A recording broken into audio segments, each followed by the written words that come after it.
Hello and welcome to News Central TV. I am Adebola Adedwa. The headlines. Okpebholo declared winner of Edo APC Governorship Primary election. Funeral of late Governor of Ondo State, Governor Rotimi, holds in Owo. United Nations says horrific human rights violations amount to war crimes in Sudan. Details shortly.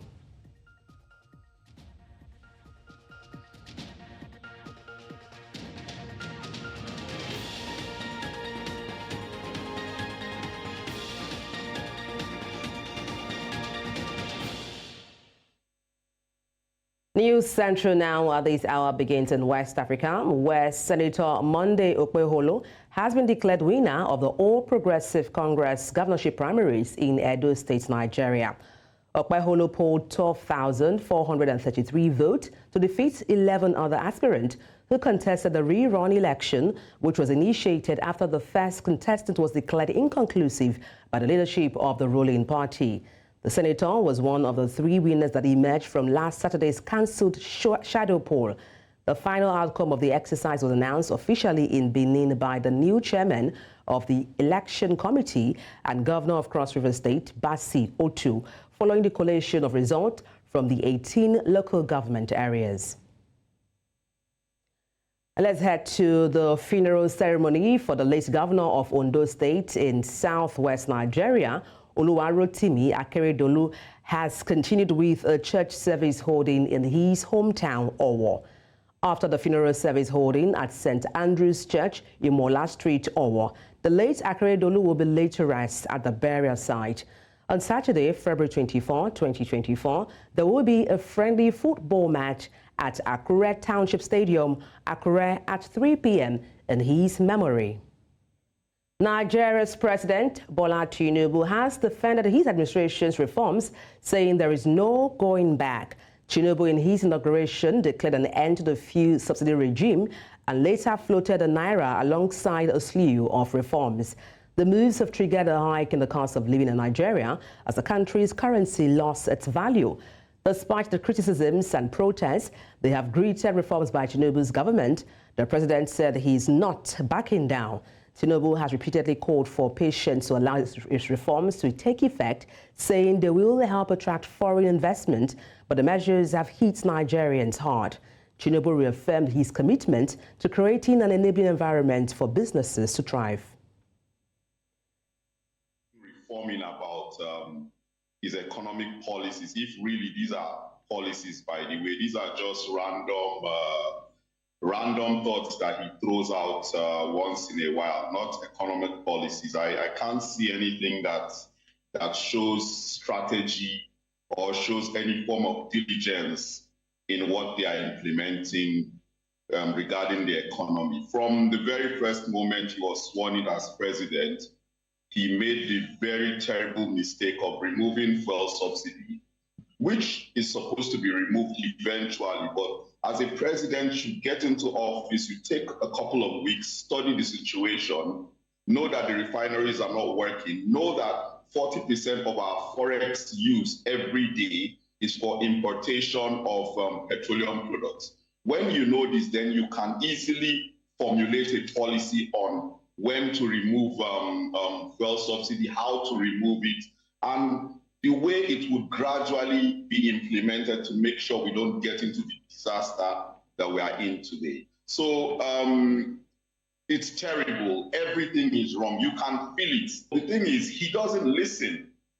And this thing he's saying that he's not going back, he's not backing down, is to show that he doesn't listen. And he's failing in his number one job as the president. The president is not a dictator. The president is presiding over Nigeria. That is why he is called the president. He is not the overlord. He's not the king of Nigeria. So when people tell him that his policies are not working, he should listen and know how to address them, know how to re-engineer them. Right now, Nigeria is paying subsidy through the back door. And he knows this, but he's going to say we're not paying subsidy. So his first policy on the very first day he was sworn in as president was to remove subsidy.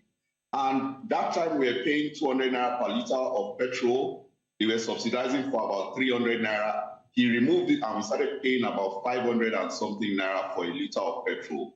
Today we are paying more than 600 naira. And guess what? The government has gone back to be paying subsidy again through the back door. They didn't tell Nigerians that they are now paying subsidy, but they are now paying subsidy of almost 500 naira. So if we remove subsidy, we'll be paying 1,100 naira for a liter of fuel. And that was Najib Bello, business consultant, multipreneur, speaking to us on this development.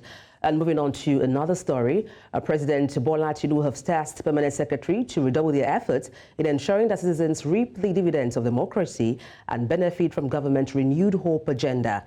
This was as he met with the Permanent Secretary led by the Head of Service of the Federation at the State House in Abuja. It gave us an opportunity to have a chat with Mr. President. The permanent secretaries had been wanting an opportunity to have some time with Mr. President, and this gave a very, very good opportunity. And Mr. President also used the opportunity to charge the permanent secretaries to redouble their efforts to ensure that the renewed hope agenda becomes a reality. Mr. President has given us a double march order to ensure that all the projects, all the programs that are domiciled in the ministries become a reality to Nigerian citizens. And the permanent secretaries also have given him the reassurance that that's why they're there, that they are his foot soldiers in the ministries and that they would work there tirelessly. The Nigerian government is interacting with critical sector to ensure there is no exportation of liquefied petroleum gas, also known as cooking gas. The government said this is part of its effort to tackle the rise in the price of cooking gas in the country. Ekperikwe Ekpo, Minister of State for Petroleum Resources, made this known at an internal stakeholders workshop in Abuja. The minister notes that the workshop is aimed at repositioning the Nigerian gas sector for optimal performance in line with President Bola Tinubu's renewed hope agenda to unlock the country's abundant gas resources for economic development and poverty eradication. He said as incentive, the government has withdrawn all taxes and levies from the importation of gas-related equipment. I'm being joined live by my guest, Chuks Emeka. Chuks, if you can hear me, let me proceed. I was asking what are the key reasons behind the Nigerian government's decision to ban the exportation of liquefied petroleum gas? Nigeria is not refining. And as far as we are not refining, it's invariably going to affect how the supply and distribution of gas is going to happen in the country. Now, why it is paramount that government shuts down exports is that the price of gas in this country is skyrocketing every day. And Nigeria has large quantity of deposits in billions of cubic meters of gas reserves. In a country of this nature, what should have been our primary focus, that is the reason why I said in one of the interviews I had, is that the Ministry of Gas is doing little or nothing in exploiting the potentials in the gas industry. I don't understand why that ministry was created, yet we are not seeing potentials. The issue of gas is not only in the sale of gas. It's actually in the usage. Gas can be used to be able to do a lot of things in this country. Gas can be used to be able to generate more components and generate also more jobs. But the problem we are having is that we have policymakers who don't understand this industry. That is why it is very pertinent at this time that the presidency should look carefully into that sector and see ways how they can drive down the price of gas, and also create an enabling ground for investors to come, because we need investors in that sector so that we'll be able to have competitive ground that can drive the price of gas down. domestic gas is very important now because Nigeria is trying to get to a point where we phase out the use of kerosene and other forms of cooking. So gas is the only point now, only distillate that can be used. If I may just quickly chip in there, Chooks. I mean, you talk heavily in that sector. There is need for the federal government to actually focus on that sector. If I may, Chooks, you talked about the need for us to stop exportation of cooking gas, but I'm wondering, are there any, measures to prevent the exportation of cooking gas? And do you think these measures align with the broader goal of repositioning Nigerian gas sector for optimal performance? Yeah, to create an optimum performance in the gas sector, the federal government has to, I think, needs to bring in experts. I have to say with all honesty, one of the things missing in most of the ministries is that we don't have people who understand those ministries. It has to do with policy. It has to do with policy. If we have the right policy makers in these sectors, we will have the right results. Everything in these industries, in these sectors, has to do with input, process, and output. If we don't have the people who bring in the right policies, we won't have the right people who will process these policies and get all the right results. We need the right people in this sector to be able to, more especially in the oil and gas sector, we need the right people now. It's very pertinent because our scarce resources and the resources we are having, more especially in the crude area, is gradually depleting. So we need people who can manage the little resources we are having at the moment. Okay, let's take people who don't understand that sector at all. So that is why it is very paramount at this season to be able to get experts who can understand, who can help us generate opportunities in that sector. I think that's where the point is now as we speak, where we are lacking in leadership in these sectors. We are lacking leadership. That is the reason why we are having failures. Even the policy coming out from the government is not well implemented. So we need the right people. I spoke some time ago that there is no magic in distilling products. If you want to get the refineries to work, there is no magic in this thing. All we need is right policy makers. It's just because most of these people in this sector want to make money. There is greed that is driving them. That's the reason why we are not getting the results we need.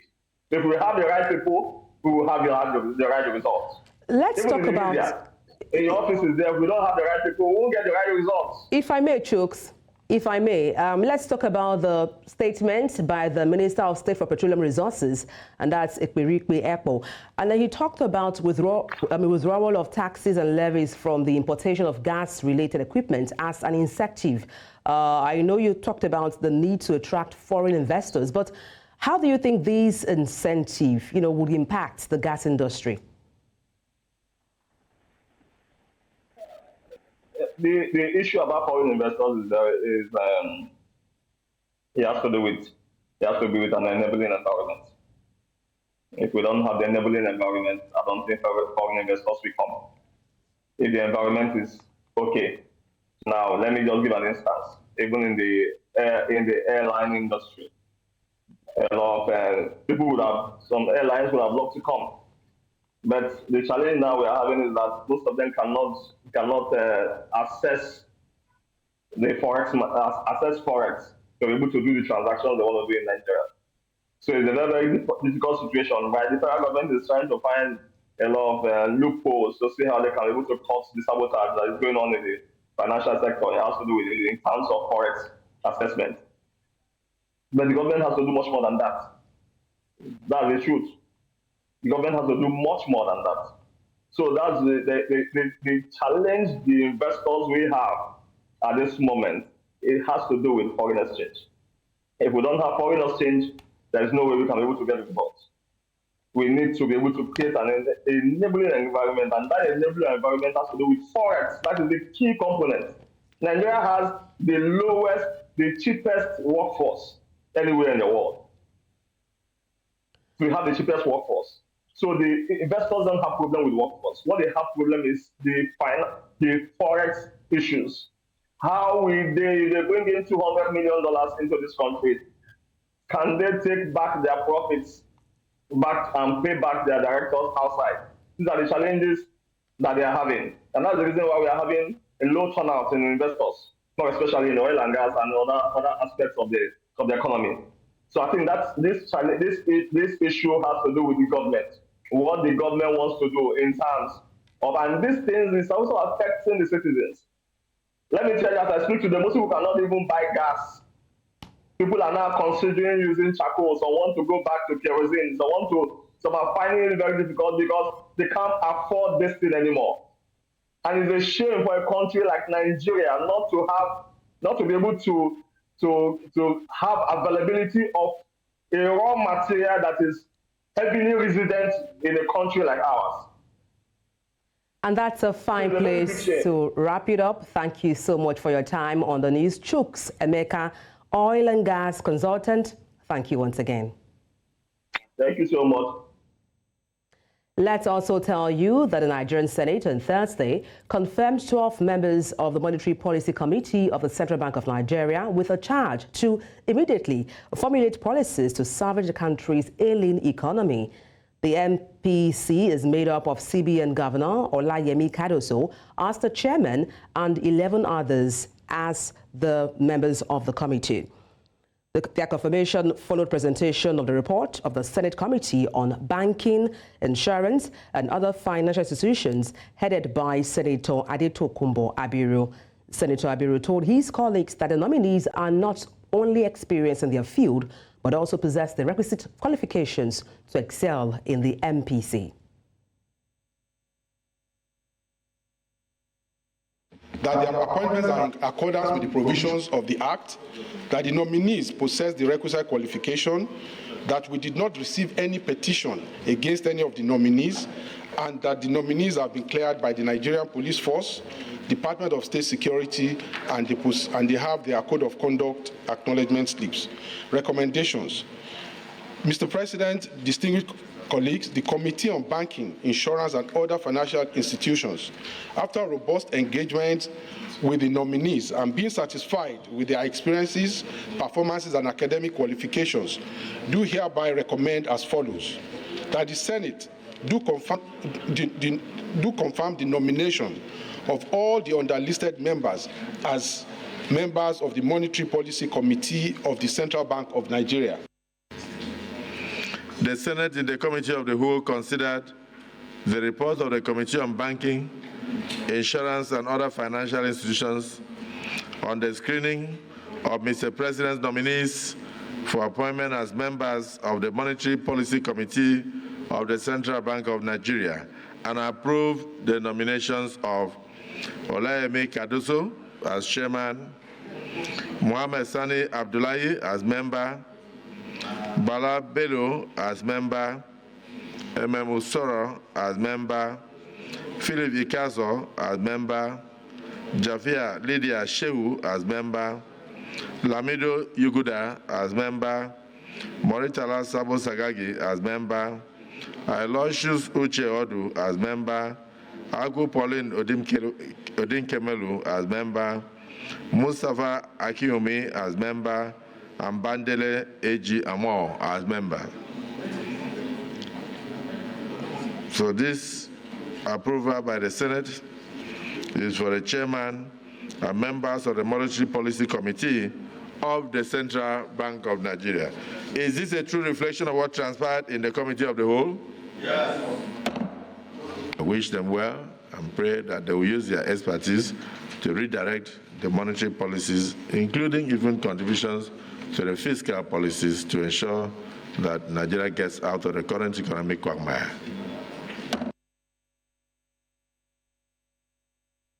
And coming up, United Nations says horrific human rights violations amount to war crimes in Sudan. We have details shortly. Stay with us.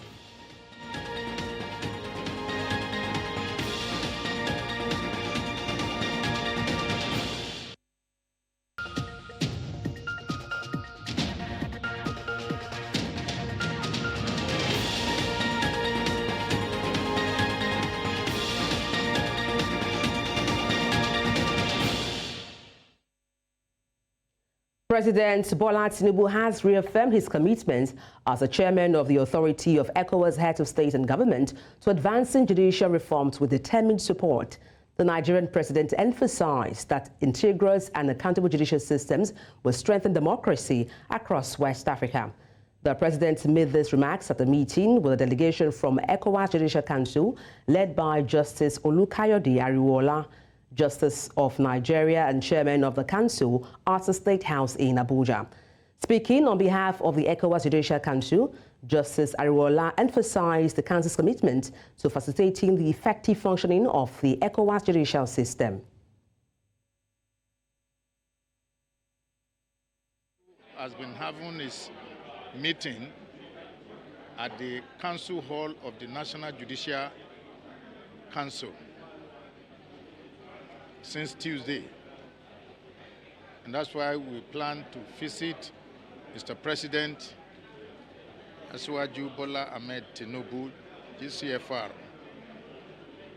And we were granted the honor to make this visit to appraise His Excellency about what transpired at our meeting.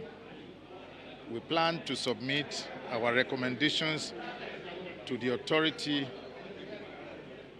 when we conclude our meeting. In the same vein, the council chairman reacted to Nigeria's Attorney General and the Minister of Justice, Lateef Fagbemi's call on the ECOWAS Courts of Justice to refrain from issuing orders and judgments that were impossible to enforce. The council said it is combing its extant laws and reviewing the level of implementation of its past rulings by member states. Of the Federal Republic of Nigeria, Prince Lateef Fagbemi, SAN, gave that as part of his speech at the opening session on Tuesday. And that is part of my remarks to Mr. President also this morning, that the issue on the enforcement of the judgments of the community court is going to be looked into. We've set up two committees, one to look into the rules and the other to look into the position or the status of the enforcement of judgments of the community court. And as I told Mr. President, by the time the council concludes its meeting, the recommendations will show that we have worked so hard to support the Commission. Senegal's President Macky Sall said his mandate would end as planned on April 2nd, but left open the new date for a presidential election, which he postponed earlier this month. Sall has faced a clamor to set a date for the vote after his abrupt delay to the February 25 election triggered weeks of crisis. In an apparent move to pacify public opinion, Sall also said he would consider releasing imprisoned opposition figure Usman Sonko and Bassirou Diomaye Faye. He said he would hold discussions on Monday and Tuesday with presidential candidates and other political and social actors.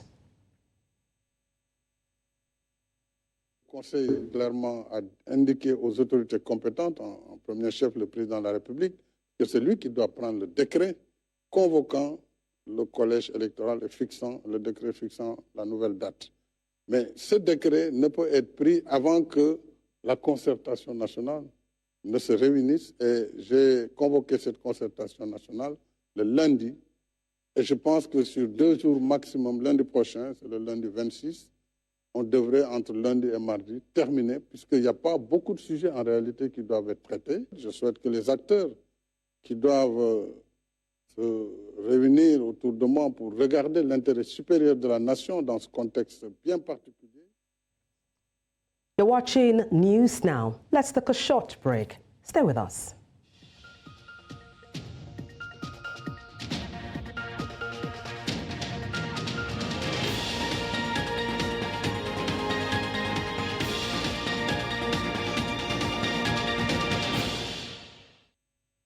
In response to South Africa's President Cyril Ramaphosa's call to action during the recent State of the Nation address, independent organizations, civil society and academic institutions in South Africa are stepping up to confront the severe impact of climate change.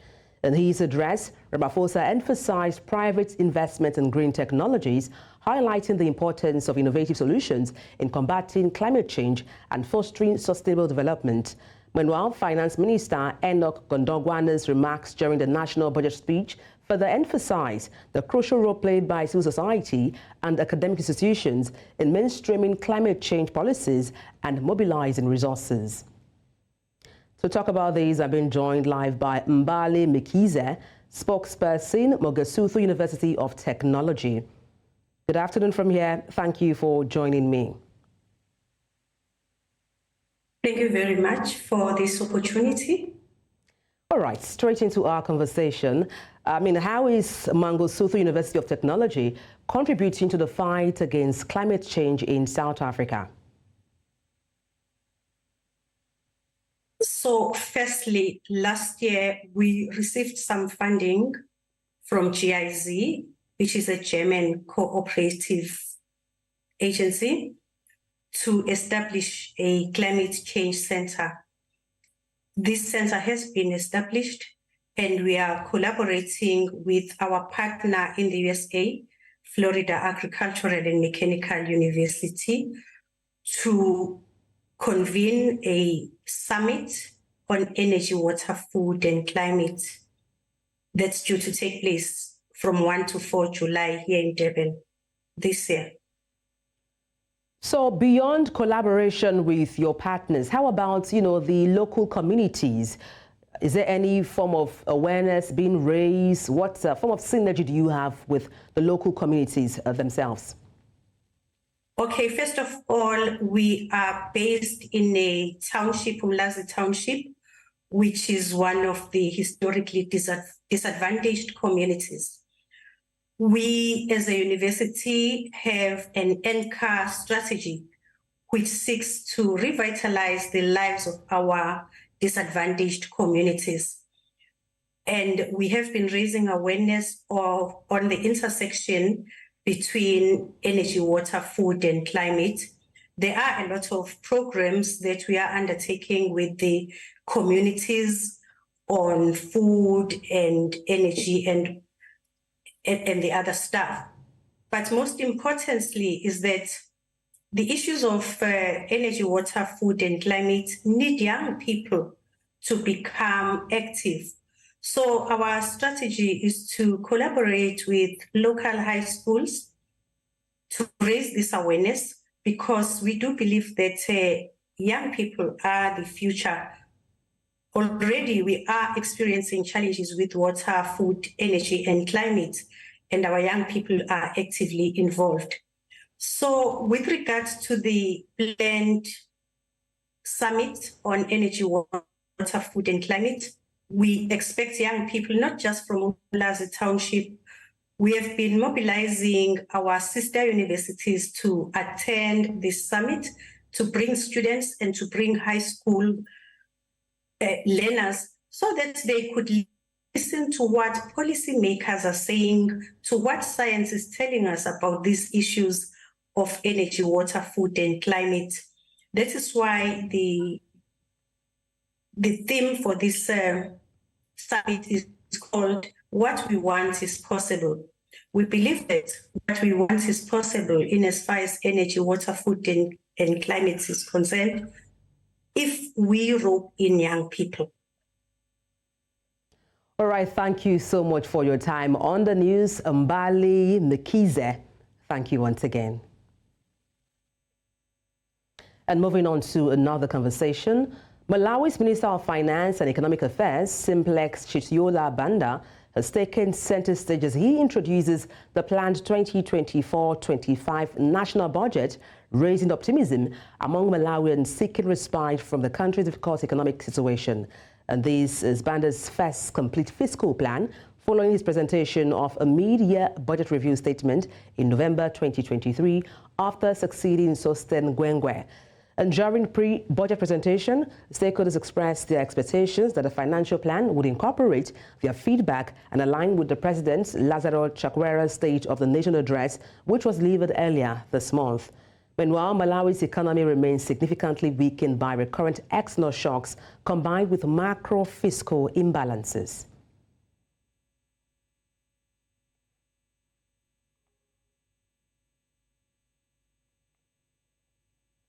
In the east of the continent, UN Human Rights Office says the armed conflict in Sudan has resulted in thousands of civilians being killed and the violations committed during the conflict would amount to war crimes.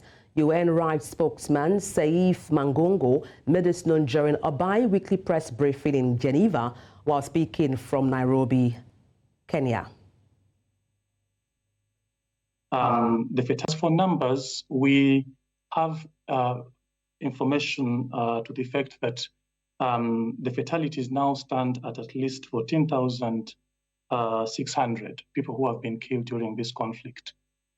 These figures have been collected by an organization that we believe to be credible, the Armed Conflict Location ACLED, the organization, and there is indeed reason to believe that the numbers are way up in the thousands. Indeed, these violations are incredibly serious under international law. And as the High Commissioner has stated in response to this report, having read it himself thoroughly, is that these violations would amount to war crimes.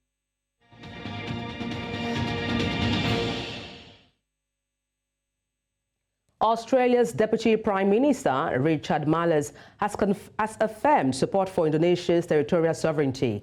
Marles, who is also the Defense Minister, stated this during a meeting with his Indonesian counterpart, Prabowo Subianto, in Jakarta, adding that there is no support for any independence movement. Australia utterly recognises the territorial sovereignty of Indonesia. Full stop. There's no support for any independence movements. We support the territorial sovereignty of Indonesia, and that includes those provinces being part of Indonesia. No ifs, no buts. Ups and downs, but we consider Australia a good friend who's always, in many critical instances, have sided with Indonesia. And we are determined to maintain and enhance this relationship. So I don't think there'll be any surprises, but we are determined to foster this good relationship.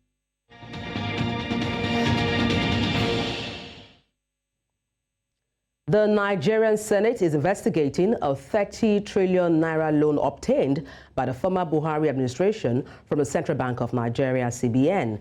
An ad hoc committee has been formed to scrutinize the disbursement and usage of the controversial loan, which was facilitated through the means and ways mechanism. Concerns have been raised about the potential impact of this borrowing on the economy and as well as public finances.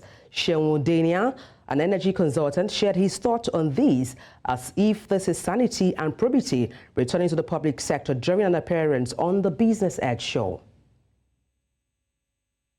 Relatively new to Nigeria. People have used 30 trillion is made up of the borrowings from the past administration because the current administration has borrowed about 7 trillion and has added to that. From cutting-edge designs to zero emissions, electric vehicles are transforming global mobility. Nigeria faces a pivotal moment, and can EVs revolutionize its transportation system, or will existing challenges prove insurmountable? Dr. Sam Ibenga Falaye, CEO of Sagalef Electromobility Co., shared insight on the current state of the EVs in Nigeria across all value chains during appearance on the Business Edge show.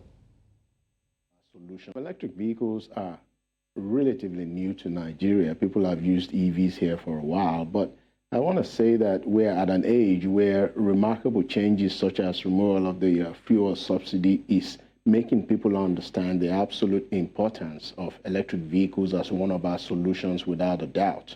So EVs are showing up. We ourselves are building an electric vehicle assembly plant, the very first one that strictly focuses on assembling electric vehicles in sub-Saharan Africa.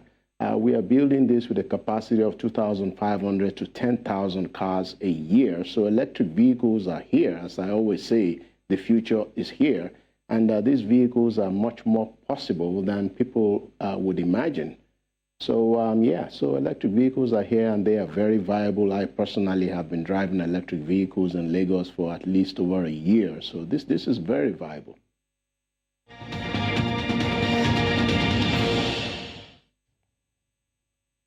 The Tigers of Nigeria arrived in Monday, Tunisia today, barely hours to their first game at the 2025 FIBA's Men's Afro-Basket Qualifiers first window. The 2015 African champions had announced on Wednesday that they had pulled out of the qualifiers due to lack of funds, but the Sport Ministry and the Nigeria Basketball Federation made desperate efforts to secure money for the trip. After rallying around to raise the last-minute fund, the Tigers were finally off to Tunisia, and they arrived today just in time for their opening game. They are due to play Libya tonight from 8 p.m. in their opening game of the competition. The Tigers are in Tunisia with a weekend roster after the Tokyo 2020 Olympic stars who had made themselves available were put off by the initial withdrawal. The 12-man roster is made up of a blend of home-based players and some from overseas. The squad includes Michael Okiki, Ibe Ago, Mike Nuga, Otobo Israel, and Majid Owasha. Apart from Libya, the Tigers will also play Cape Verde and Uganda in the Afro-Basket Qualifiers first window in Tunisia from today until Sunday. English Premier League side Brighton will take on Roma in the peak of the ties in the UEFA Europa League last 16, with Liverpool tackling Sparta Prague and the West Ham facing a familiar foe in Freiburg. Jurgen Klopp's side, who faced Chelsea in the League Cup final on Sunday, are still fighting for trophies on four fronts. Scottish Premiership leaders, Rangers, face a tricky challenge against Portuguese heavyweights Benfica, among other fixtures in the last 16. All four British teams from the Premier League who were seeded for the draw in Nyon will play the second leg fixtures at home. The ties will be played on March 7 and 14. The Europa League final will be played at the Dublin Arena in the Irish capital on May 22nd, 2024.